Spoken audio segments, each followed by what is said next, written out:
You know, back in 2000, you'd have forked out over $100,000 to get behind the wheel of a BMW X5. 20 years on, expect to pay between about $9,000 and $12,000 to pick up an example in reasonable condition. But me, I forked out just $2,000 for this 2004 model with a 3-litre turbo diesel engine and automatic transmission. And yes, it still goes. So what do you get for your $2,000? And more importantly, what's it going to cost to get it driving and handling the way it should? Well, to answer that, let's get it back to the garage and start making a list of the maintenance and upgrades we can make to this X5 to have some fun with it.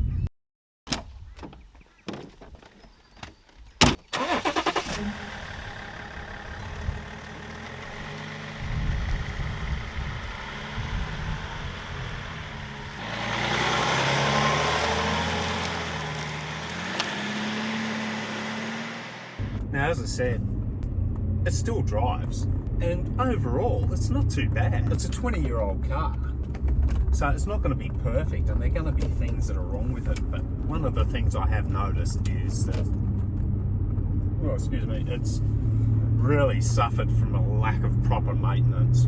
I would say after the warranties run out, it's just been taken to regular mechanics who really probably haven't given it the love and attention that it deserves. In terms of its driving, it's got a bit of get up and go, but I just think it's missing a few ponies. The transmission is all over the shop. It really can't make up its mind what it wants to do. It holds gears way too long, but once again, I think that's a maintenance issue. So I wouldn't mind guessing that the automatic transmission fluid and that filter have never been changed. It's got a bit of a whine in the diff, so I'm going to have to do some looking around in the diff to find out what's going on there. Bit of a tick coming from the engine, particularly when it's cold. So we'll have a look at the oil, we'll put some fresh oil in it, new filter. The cooling system is a mess, I know that. It hasn't got any leaks that I can see, but we'll run a pressure test on that and just work it out. But one of the previous owners has put in some of that stop leak stuff, and that has gummed up through the cooling system. So we're going to need to do a full flush on that. I've got pretty much every single warning light coming up on the dash. The ABS, all-wheel drive, airbag light, and the red check light, and the oil service overdue light, they're all on. In terms of its ride comfort, it's not too bad. It goes in and out of corners pretty good, but the suspension, it's just a little bit harsh. It's a little bit jarry. We're going to need some new shocks, and we're going to need some new suspension bushers. I'm not just going to make this a regular X5. I don't want to just return it to its former glory. This thing is all-wheel drive. It's got a 3-litre diesel, and if it's running properly, it should have some good torque. So this could be a great car for getting a bit off-roady. Let's have a look at what we can do to maybe give it a little bit of extra ground clearance, give it a bit of extra traction on some slippery roads, you know, a bit of mud and sand. We don't want this thing to be doing, you know, 100 miles an hour, but if we can get it, you know, with a little bit of extra low-end torque so it can plough through some rough terrain, that'd be awesome. Anyway, almost home. We'll get the camera out of the car and we'll start having a closer look, because there's other issues on the interior and exterior that need to be addressed just to get it looking better, because it's a bit rough around the edges. But then again, for $2,000, what do you expect? Oh. Now I've got a check brake lights message coming on. It's obviously a problem with the electricals in the back, which will need to be looked at as well. Here we go. Well, g'day everyone, welcome to 64 Motorsport. Let's take a look at the X5 in terms of the work that needs to be done. So up the front, you might be able to make that out. You've got a yellow scuff mark here in the bumper. That's parking sensors popped in there. Wheels and tyres are not too bad. This front left is a bit dicky, so it needs changing. Tyres on this side are pretty good. Missing a bit of the moulding there, and on the door that needs to be replaced. You might not see it. Yeah, stone chip there. The clear coat's starting to peel a little bit there, and I think up the top here somewhere as well. Yeah, just about there. There's another little patch, so I'll probably just sand that, give the clear coat a bit of a touch up. Parking sensor there should be a parking sensor there. Bodywork alignment there, I can just realign that bumper. And down this side it's not too bad. The mirror is a lot better condition on this side, and so's the trim, so that's all good. Let's have a look inside the cargo area. So still got the fold out blind, and we've also got a safety net to go up, so that's a pretty cool addition. I've got a spare lizard in the boot, but once again it looks pretty tidy. It's fairly dirty, a few marks and that. The leather seats are not too bad. I think I can restore that. Seat functions all work. As I say, the dash lights, warning lights everywhere. Bit of a tidy up. Probably going to have to replace this. You mightn't pick it up on the camera, but it's missing a few buttons on the control unit. This isn't the standard head deck, so that's not sitting in properly, but he did provide the original head deck with that. We've got problems pretty much with all the doors and windows. The driver's door, the front passenger door and the rear passenger door windows aren't working properly there. They're getting jammed and they're not going up and down properly. Driver's door, the Bowden cable's snapped, so you can't open it from the inside. You've got to wind the window down to be able to get out and use it from the outside, and then when you go to close it,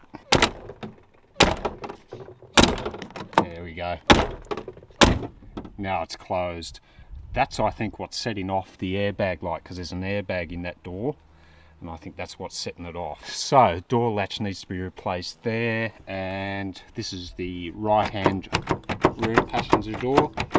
Good news is the windows work, but you can't open it from the outside, you can only open it from the inside. Just to interrupt this video to give you an update on my E46 project. For those of you who are wondering why I haven't uploaded a video for a while, unfortunately life sort of got in the way a little bit and there's been a fair bit happening. But the E46 project is still alive and well. Now I've got some new parts already on the way from America which I've ordered in order to get the project back on track. My next video is going to be on the E46, and I'll give you an update in that video in terms of the additional upgrades I'm going to be making on the project. So let's get back to the X5 video and we'll keep going.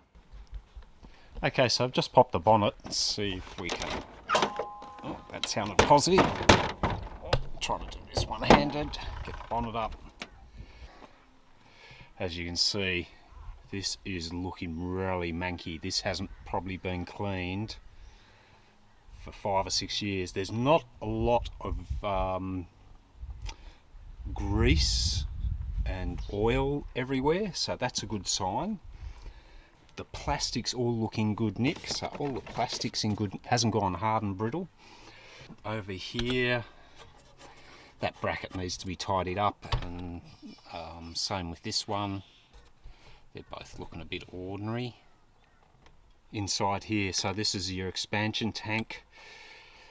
Throughout the cooling system, as I said on the drive home, they've used like a radiator leak sealant, and that has started to break down, and now it's just pumping black goop all through the coolant system. So what I'm going to have to do is pull out the radiator and do a complete flush on the coolant system. I'll probably have to replace the expansion tank and the cap. The reason I'm not opening this to show you is because the rubber O-ring on this cap has started to break down from the oil in the leak sealer.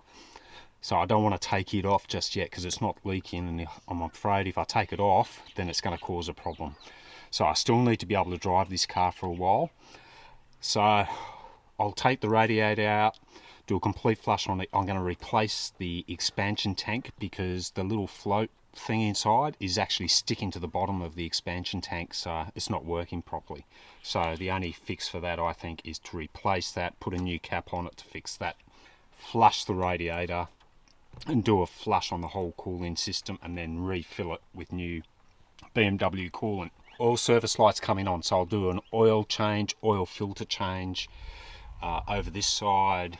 In underneath here somewhere is the air filter. Put a new air filter, transmission oil and transmission filter, and what do you call it, transaxle for the all-wheel drive. I'll change the oil in that, and also in the diff I'll change the oil in that as well. It's also the fuel filter, I'll change that. So in terms of that sort of basic maintenance, I'll get that underway. I won't show you under the car because we've got a heap of rain today and the ground is soaking wet, so I don't really feel like getting under there. But I've had a good look. The exhaust is in good nick.